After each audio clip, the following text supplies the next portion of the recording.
दोस्तों, पॉलिटेक्निक के बाद अगर आप भी गवर्नमेंट जॉब करना चाहते हैं तो आपको कौन से ब्रांच को सेलेक्ट करना चाहिए, आज की इस वीडियो के माध्यम से हम आपको बताएंगे। ऐसे कौन सी ब्रांचेस है जहां पे गवर्नमेंट जॉब की वैकेंसी सबसे अधिक निकलती है। अगर आपने उस ब्रांच को सेलेक्ट कर लिया और अच्छे से तैयारी कर लिया तो आपकी गवर्नमेंट जॉब बिल्कुल फिक्स हो जाती है। तो आइए डिस्कस करते हैं।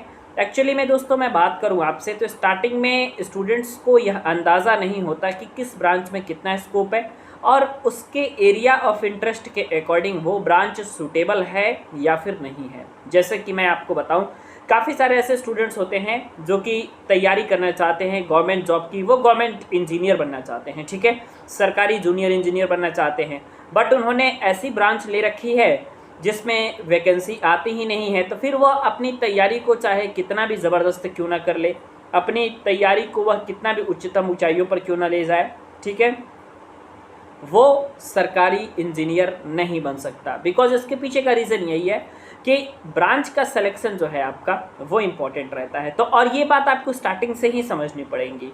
स्टार्टिंग से मतलब कि जब आप पॉलिटेक्निक पे एडमिशन नहीं लिए हैं उस टाइम से ही ओवरऑल आपको अंदाज़ा ये होना चाहिए कि अगर हमें प्राइवेट जॉब करनी है तो हमें किस सेक्टर की तरफ जाना है, कौन से ब्रांच को सेलेक्ट करना है, और अगर हमें गवर्नमेंट जॉब करना है तो फिर हमें कौन से ब्रांच को सेलेक्ट करना है। इसके बारे में आपको जानकारी पहले से होनी चाहिए। अगर इस बात की जानकारी नहीं है तो बाद में फिर पछताने से कोई मतलब नहीं रह जाता, ठीक है। वैसे मैं आपको सबसे पहले बता देता हूँ कि कौन कौन से ऐसे डिपार्टमेंट है जहाँ पे आपको वैकेंसी देखने को मिलती है गवर्नमेंट की, और गवर्नमेंट इंजीनियर आप बन सकते हैं डिप्लोमा करने के बाद, पॉलिटेक्निक की डिग्री लेने के बाद। उनमें सबसे पहला आपका आता है इंडियन रेलवे।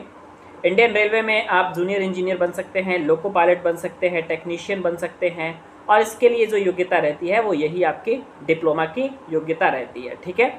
इसके अलावा एसएससी जेई की तरफ से आपकी ढेरों सारी वैकेंसी हर साल निकाली जाती है अलग अलग डिपार्टमेंट के लिए। एग्जामिनेशंस आपके एक ही होते हैं एसएससी जेई, और उसके थ्रू आपका तमाम रिक्तियों को भरा जाता है।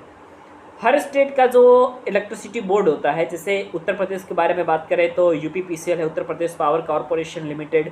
तो यूपीपीसीएल में भी आपकी जेई की वैकेंसी आती है, वो भी लगभग हर साल आती है, और इसके लिए भी आपका जो अनिवार्य योग्यता रहता है वो आपका डिप्लोमा रहता है, ठीक है। तो ये चीज़ आपको ध्यान रखना है।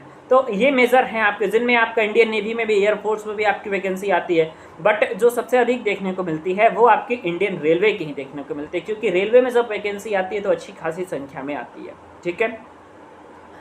अब अगर आप गवर्नमेंट जॉब लेना चाहते हैं तो आपको कौन सा ब्रांच लेना चाहिए मैं आपको बता देता हूँ। अगर आपको इलेक्ट्रिसिटी की तरफ इंटरेस्ट है, ठीक है, तो फिर आप इतना समझिए कि आपको इलेक्ट्रिकल इंजीनियरिंग ब्रांच लेना है, ठीक है।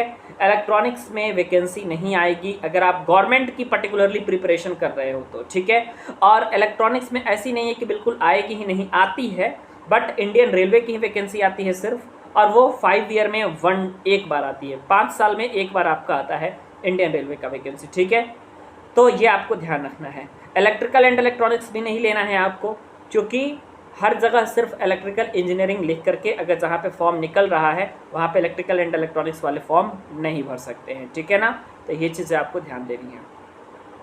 सिविल इंजीनियरिंग, मैकेनिकल इंजीनियरिंग आपको मिल रहा है तो आप आराम से ले लीजिए। खासकर उनमें आपका अगर इंटरेस्ट है सिविल इंजीनियरिंग की तरफ तो सिविल इंजीनियरिंग आप ज़रूर लीजिएगा। क्यों? क्योंकि सिविल इंजीनियरिंग में आपको अच्छी सैलरी पैकेज प्राइवेट में भी मिल जाएगी, और गवर्नमेंट में उसकी जो वैकेंसी आती है वो हर डिपार्टमेंट में आती है। रेलवे में भी आएगी आपकी सिविल इंजीनियरिंग की वैकेंसी, और पीडब्ल्यूडी में भी आएगी। एसएससी जेई की तरफ से भी जो वैकेंसी आती है उनमें भी अच्छी खासी आपकी वैकेंसी निकल के आती है सिविल इंजीनियरिंग की। तो सिविल का जो स्कोप है वो एटलीस्ट आपको देखने को मिलेगा, ठीक है, उसमें आपको कोई समस्या नहीं आएगी, सिविल का स्कोप है, ठीक है।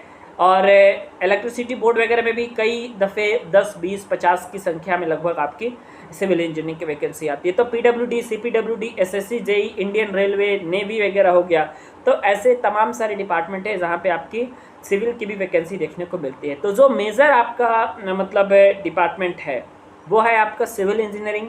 अब सिविल में चाहे आप ईपीसी ले लीजिए, ठीक है, या फिर नॉर्मल आपका जो सिविल इंजीनियरिंग होता है वो ले लीजिए, कोई फ़र्क नहीं पड़ेगा, बट सिविल इंजीनियरिंग होना चाहिए, ठीक है। इलेक्ट्रिकल में भी आपका 2 निकल के आ जाता है, एक इलेक्ट्रिकल इंजीनियरिंग जनरल हो जाता है और एक आपका हो जाता है इलेक्ट्रिकल इंजीनियरिंग इंडस्ट्रियल कंट्रोल, ठीक है। तो जो आपका इलेक्ट्रिकल इंजीनियरिंग इंडस्ट्रियल कंट्रोल है और जो आपका इलेक्ट्रिकल इंजीनियरिंग जनरल है, इन दोनों में से अगर कोई भी मिल जाता है तो आप आसानी के साथ ले लीजिएगा, उसमें कोई समस्या आपको देखने को नहीं मिलेगी, बिकॉज उसमें कोई दिक्कत होती ही नहीं है आपकी, ठीक है। और आप आराम से क्या करते हैं, अपनी वैकेंसी को देख पाते हैं, तैयारी बेहतर कर पाते हैं, क्योंकि इसमें अपॉर्चुनिटी आपको हर साल मिलेगी। पेपर देने का जो मौका है आपको हर साल मिलेगा, बस ये है आप अच्छे से पेपर देते रहिए और अपनी तैयारी को मजबूत बनाते रहिए, तो तैयारी आपकी बेहतरीन आपकी इसमें हो जाती है। तो मुझे उम्मीद है आपको वीडियो पसंद आया होगा, वीडियो के माध्यम से आप करेक्ट ब्रांच के बारे में एटलीस्ट जान पाए होंगे। बाकी CSIT की तरफ से अगर आप जाएंगे तो गवर्नमेंट में कोई स्कोप नहीं, लेकिन प्राइवेट में पूरा भयंकर स्कोप है। सिमिलरली इलेक्ट्रॉनिक्स का भी वही हाल है, ठीक है। मतलब गवर्नमेंट की तरफ आपका वैकेंसी नहीं है, बट आप प्राइवेट की तरफ जाओगे तो अच्छी खासी आपको अपॉर्चुनिटी देखने को मिलेंगी। तो ये सारी चीज़ें आपको देखने को मिलती हैं, ठीक है। और मुझे उम्मीद है आप वीडियो को अच्छे तरीके से ज़रूर समझे होंगे और अपने एरिया ऑफ इंटरेस्ट के अकॉर्डिंग ही आप ब्रांच को चुनेंगे। अगर आप प्राइवेट जॉब करना चाहते हैं तो प्राइवेट जॉब के लिए सुटेबल ब्रांचेस को चुनिए। गवर्नमेंट जॉब करना चाहते हैं तो आपको थोड़ा टाइम देना पड़ेगा प्रिपरेशन के ऊपर, तो प्रिपरेशन कीजिएगा, ठीक है, तब आपकी वो वैकेंसी निकल पाएगी, ठीक है। तो मुझे उम्मीद है वीडियो आपको पसंद आएगी। वीडियो देखने के लिए और हमारे साथ बने रहने के लिए बहुत बहुत धन्यवाद।